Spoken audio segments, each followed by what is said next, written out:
Halo, assalamualaikum warahmatullahi wabarakatuh. Berjumpa lagi di channel Jasmali Edu Insight.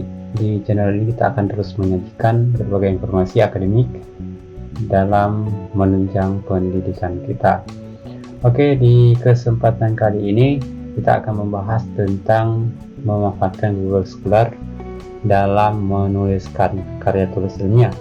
Tentu saja ini banyak sekali spekulasi dan pertanyaan, bagaimana sih mensitasi Google Scholar, bagaimana mencari kata kunci yang tepat untuk digunakan di dalam karya tulis ilmiah.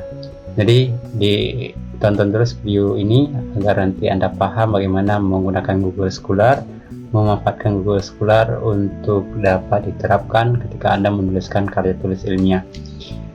Langsung saja ya teman-teman, bahwa di sini kita coba buka dulu Google Scholar, atau Anda langsung bisa ketikkan di addressnya, itu langsung ditujukan ke websitenya, atau Anda ketik aja di sini. Karena saya sering memakai Google Scholar, ini langsung ada history di dalam Google Chrome. Nah, kita masuk ke websitenya terlebih dahulu. Nah, setelah masuk seperti ini, kita akan cari terkait dengan apa yang menjadi satu tulisan kita ya, apa keyword-keyword yang memang ingin kita buatkan. Misalnya saya akan membuat makalah tentang pemanfaatan Google Scholar dalam karya tulis ilmiah. Oke. Ini adalah makalah yang akan saya buatkan, pemanfaatan Google Scholar dalam karya tulis ilmiah. Nah, tentu saja keyword yang akan saya cari adalah Google Scholar. Di sini saya tarik dulu keywordnya, tarik dulu, kemudian kita juga akan bahas keywordnya tentang karya tulis ilmiah. Nah, dua kata kunci ini akan menjadi dua variabel yang memang menjadi kata kunci di dalam pencarian jurnal-jurnal ilmiah di dalam Google Scholar. Nah, langsung aja di sini kita cari terlebih dahulu karya tulis ilmiah. Oke, kita set. Nah, ini banyak sekali referensi yang memang diindeks oleh Google Scholar. Lantas bagaimana kita mencoba untuk melihat isinya, kemudian kita mengutip, memanfaatkan si Google Scholar ini.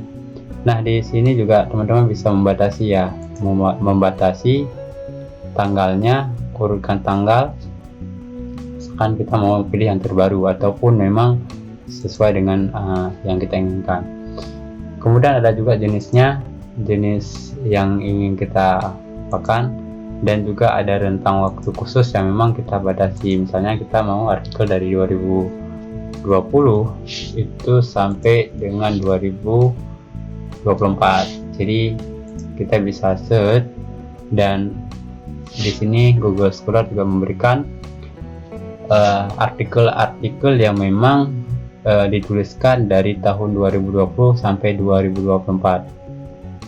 Nah, bila memang ini sudah kalau misalkan teman-teman ingin mendownload, silahkan klik pada bagian PDF. Itu akan langsung diarahkan ke webnya, atau memang nanti akan secara otomatis didownload ke komputer, diunduh ke komputer teman-teman. Jadi di sini kita perlu sampaikan bahwa untuk proses pencariannya, search-nya itu tergantung juga dengan kecepatan internet yang kita miliki ya.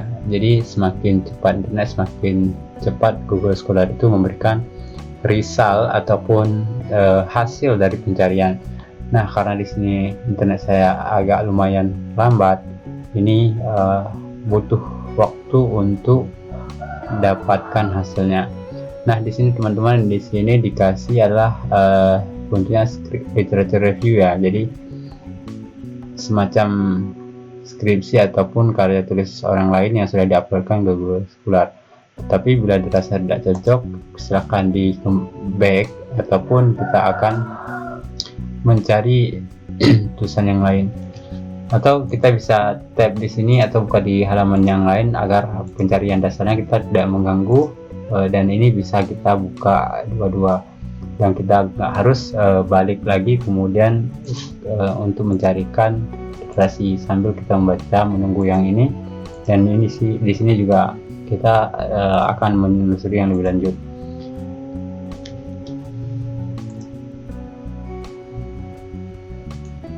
Nah, di sini misalnya serasa cocok untuk jadi referensi kita, silahkan teman-teman langsung bisa dikutip.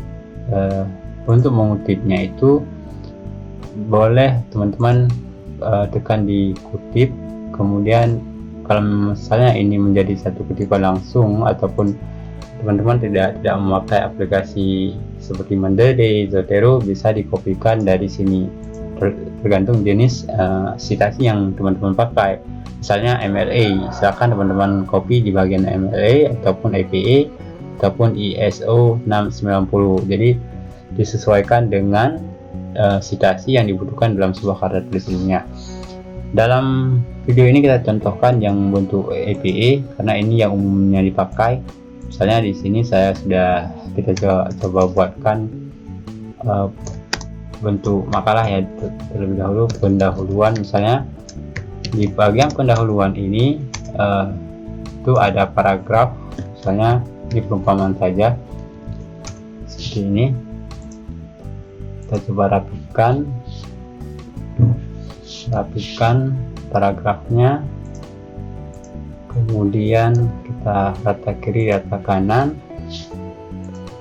Nah, yang nanti kita akan dapatkan di sini, di bagian sini saya ratakan dulu. Ini kan bentuk paragraf yang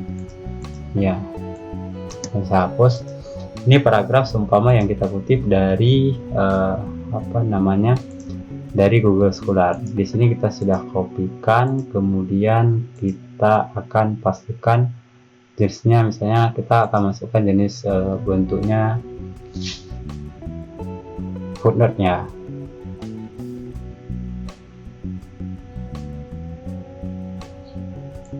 Footnote, silakan masuk ke footnote, kemudian pastikan di sini di bagian footnote.